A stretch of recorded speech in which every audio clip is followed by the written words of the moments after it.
It's a growing problem worldwide and it's set to get worse. Youth unemployment has remained stubbornly high, even as general jobless rates are falling. A new report led by the International Labour Organization predicts that the number of unemployed people aged between 15 and 24 years old will rise by 500,000 to a staggering 71 million this year. Here's a look at some of the report's findings.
Well, let's now go to Steve Tobin, who is ILOC economist, who joins us now down the line. Welcome to the programme. What is your take on why this situation is getting worse?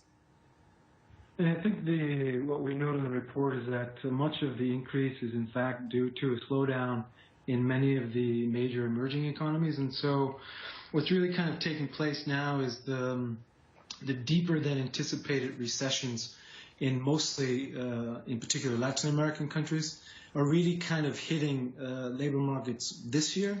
And unfortunately, it's having an important negative effect on young people worldwide. Why particularly young people? It is notable that the problem is particularly acute. It's true. I mean, I think as with the first sort of financial and economic crisis in 2008, of course, slowdowns start to hurt those first groups that have been initially rehired, people first entering the labor market. So this slowdown, I think, is starting to affect these people initially, and the question is whether or not it may spill over into sort of the wider labor market concerns. And worryingly too, of the young people who are employed, some of them are earning so little that they still fall below the poverty line.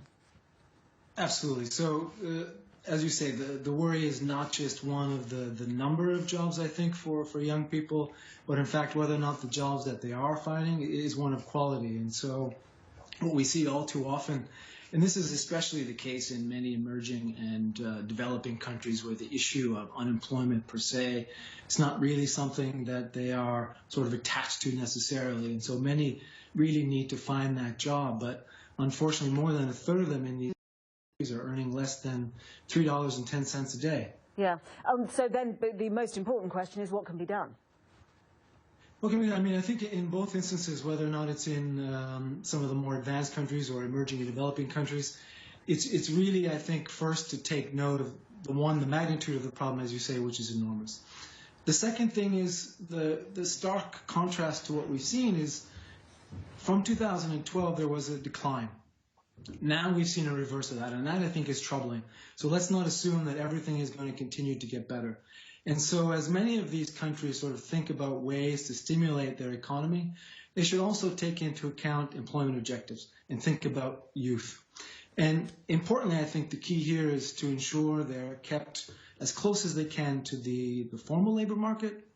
Otherwise, the risk really is that they become detached, discouraged, perhaps are forced to enter informal economy, and the reality is that many would lose skills, very important skills that are not only a loss for these individuals, but really for society at large.